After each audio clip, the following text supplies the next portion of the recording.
Welcome to the Tiny Dig Experience. I'm Ty. I'm Dig. Before we get into our next experience, I want to invite you to hit that subscribe button and ring that notification bell so you'll be the first to be notified when we upload a new experience video. That being said, Dig, tell us about our next experience. Our next experience, ladies and gentlemen, this is by a band called Falling in Reverse. Yeah, okay. And the song is called Sexy Drug. Okay.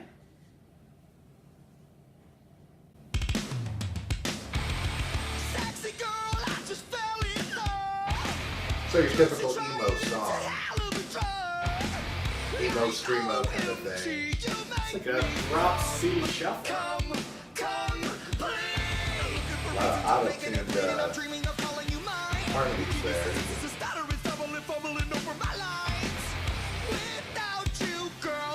Very whiny.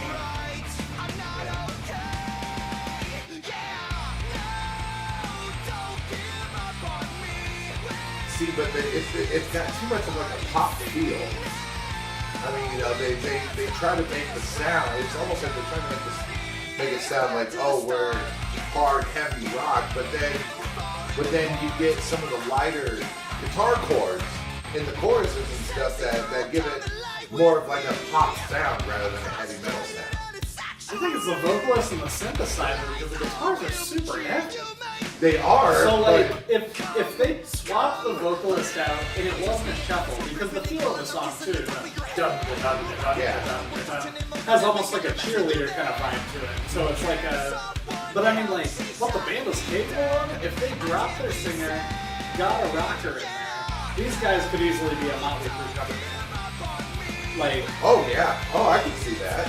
But it's the weird poppy nature of the music in general. Yeah. I think they sound good, but I mean this type of vocalist is not my favorite. I'm not a big fan of the screamo emo sound. I mean, like back in like the 2000s, you know, growing up in the 2000s, emo was starting to really make its debut in that early time era. And you know, a lot of people were really getting into it.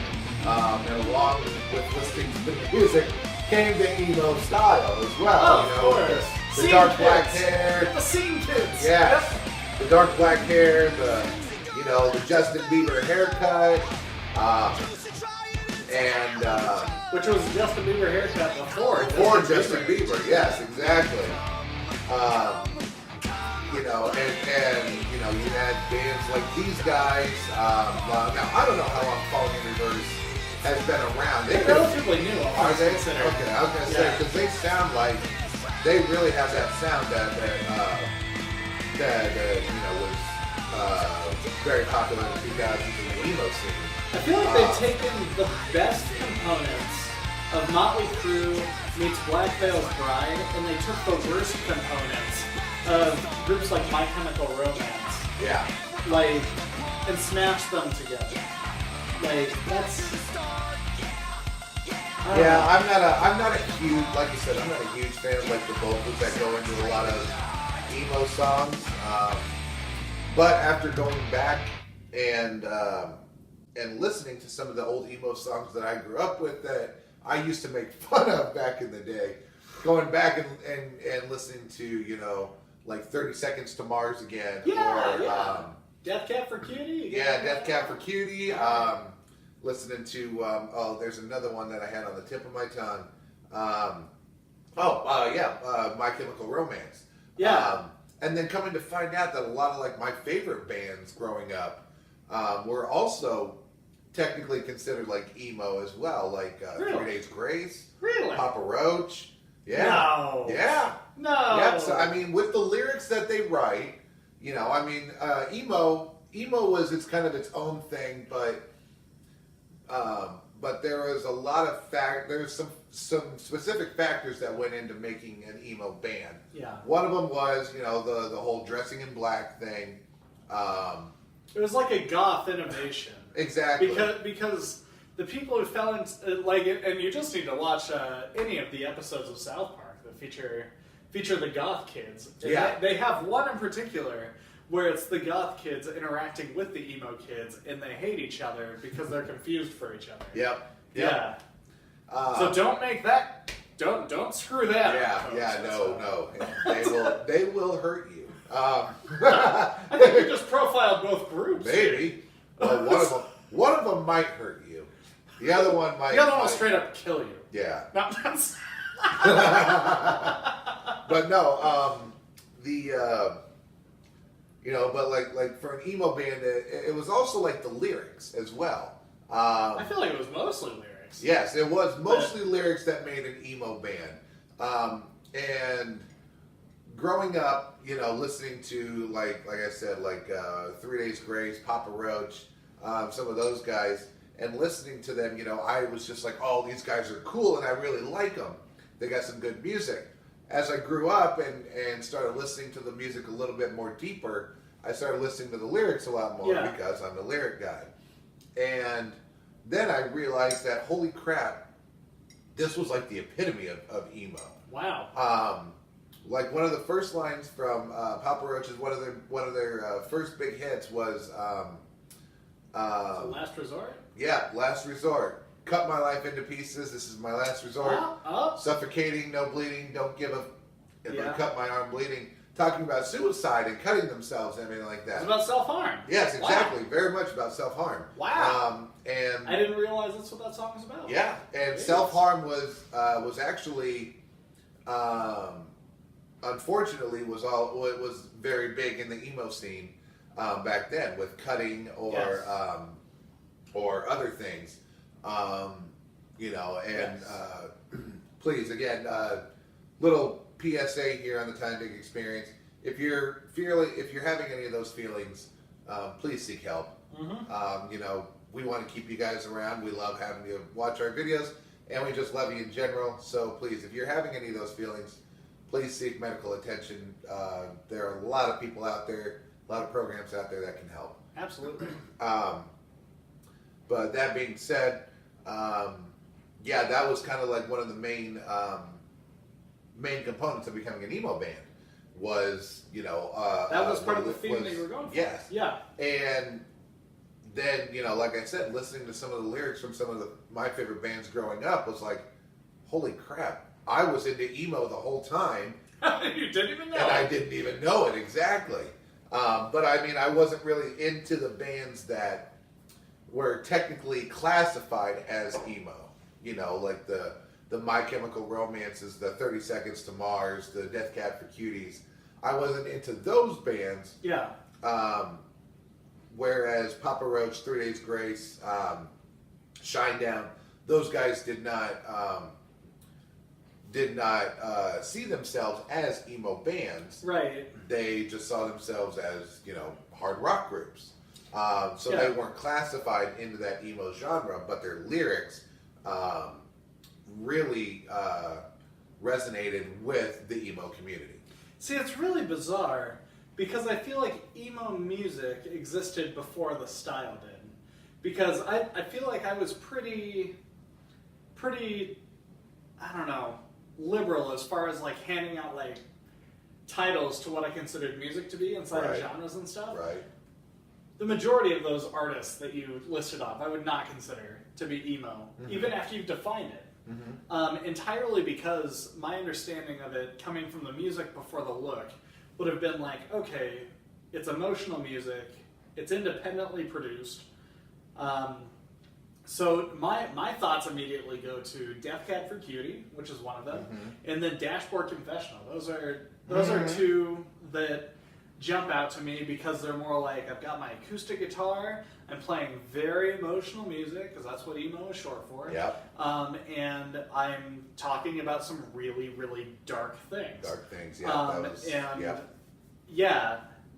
And then having it kind of stem out into being like the harder rock bands, and it's like, oh yeah, we sing about dark things, and we look like we sing about dark things, and we play music, and we're like, yeah, it really comes down to that, just that cycle of self-harm and things like that, and then that being an expectation for the fans, for people who fall into all of that, or people who are struggling and having difficulty with that, and really eating up as truth things that these artists are saying about Right. self-harm. Right. Which, yeah, I mean, for any artist out there that's writing songs like this, one thing to be expressing yourself. That's one thing.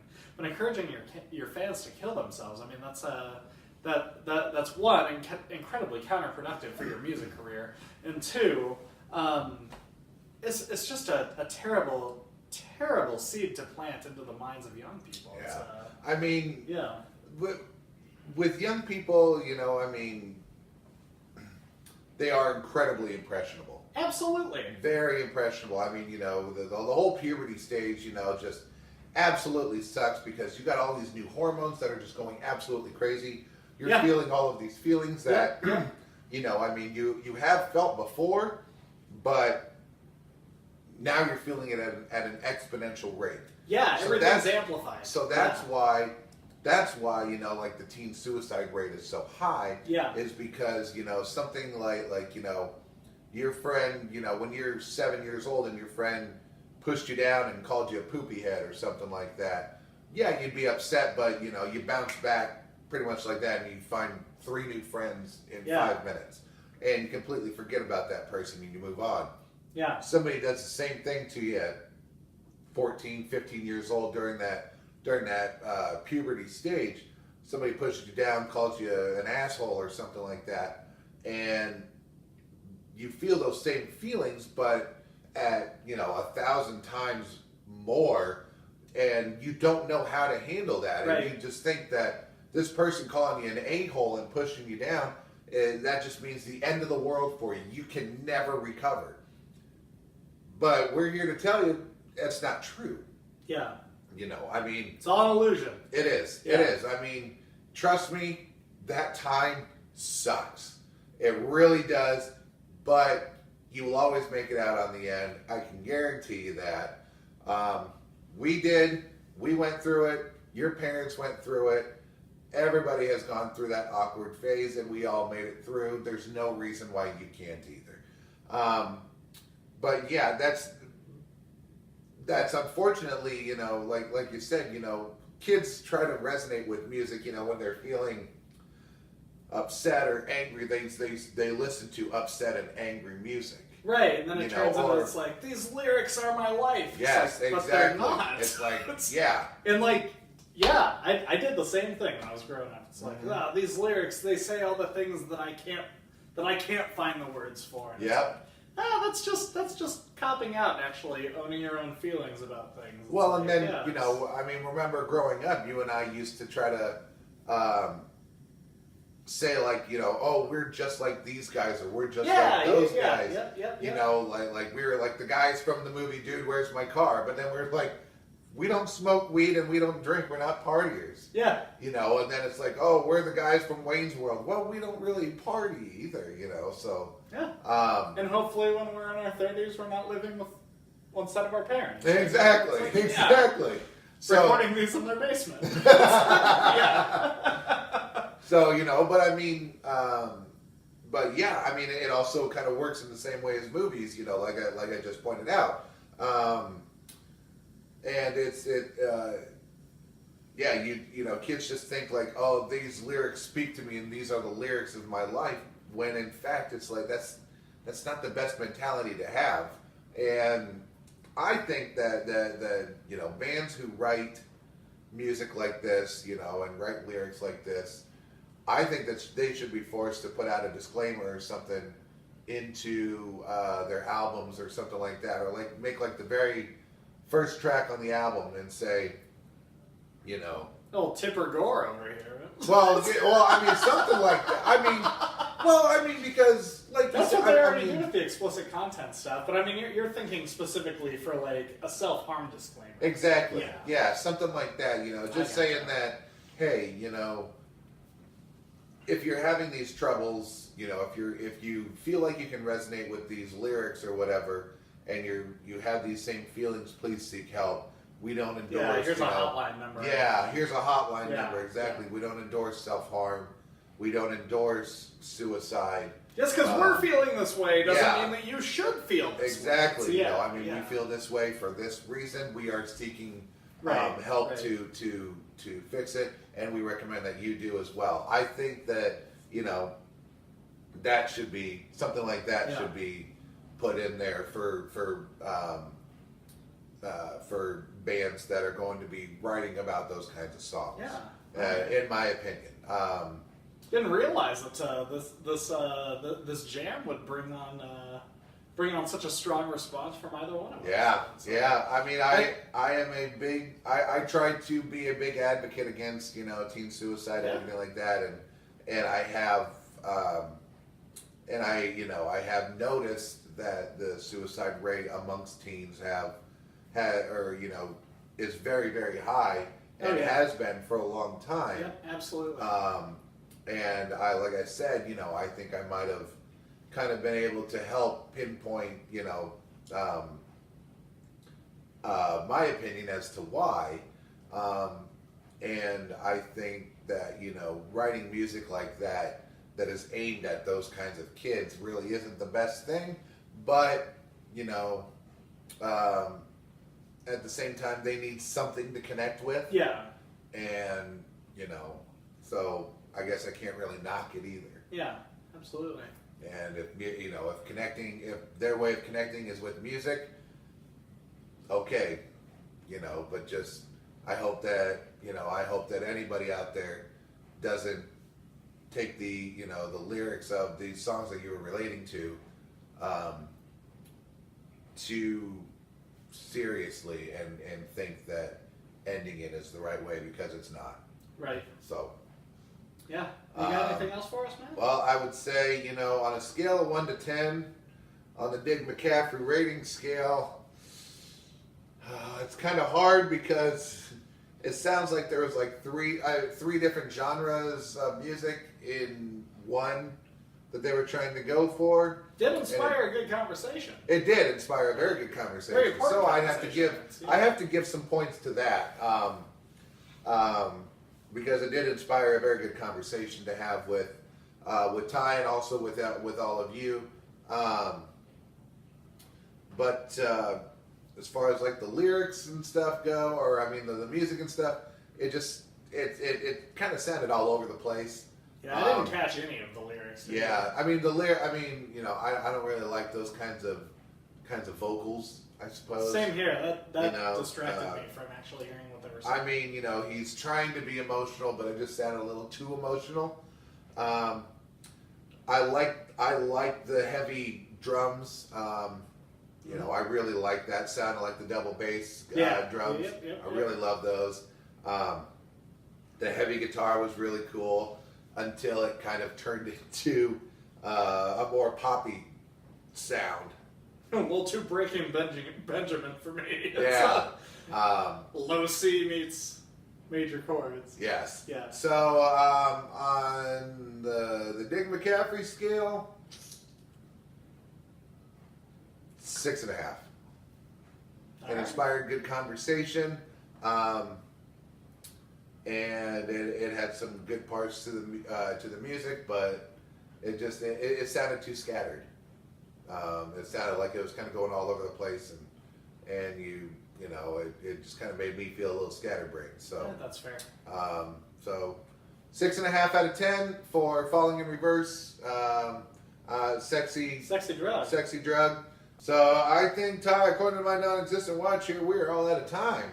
All right, very good. Well, if you guys absolutely love today's experience, go ahead and hit that like button. If you did not absolutely love today's experience, well, you. Thank you so much for tuning in to today's experience, and we'll catch you next week on the Ty and Dig Experience.